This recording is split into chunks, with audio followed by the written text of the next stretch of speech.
कराची के लियारी वारे इलाके में 3 ॾींहं अॻु हथियारबंदनि हथां क़तल थी वियल मीरपुर माथेलो वासी नौजवान इरफान कोराई के कातिलनि जो पुलिस 3 ॾींहं गुज़रण बावजूद पतो न लगाए सघी आहे।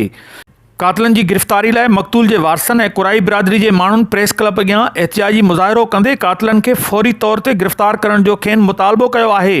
उन मौके ते मक़तूल इरफान कोराई के वारसनि अब्दुर्रज़ाक Core i, Ali Hasan Core i, Sardar Khan Core i ऐं ॿियनि सिंध टीवी न्यूज़ सां ॻाल्हाईंदे चयो त अगर ना तो असां पूरी सिंध में कोराई इत्तेहाद जे तरफ़ों एहतिजाज कंदासीं।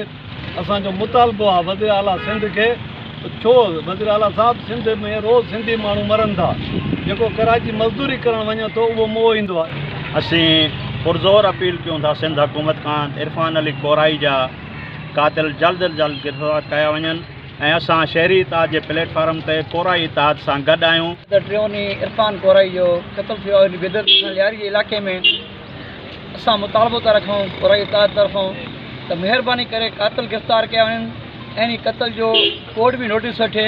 छा रेंजर उते छा करे थी, DG रेंजर खे असां अपील आहे कातिल गिरफ़्तार थियनि। IG सिंध के असां एहतिजाज बंदि न कंदासीं। असांजे सुभाणे खाराए था, असां पूरी क़ौम कोराई खे इतलाह कंदासीं। हर ज़िले में असां धरना लॻंदा।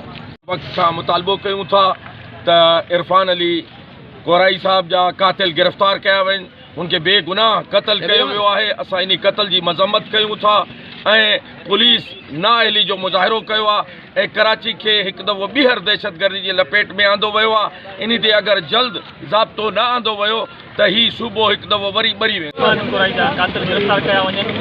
मुअज़्ज़ल शाह तूं सिंधियुनि जो तहफ़्फ़ुज़ नथो करे सघी त असां पाण पंहिंजो तहफ़्फ़ुज़ करणु ॼाणूं था।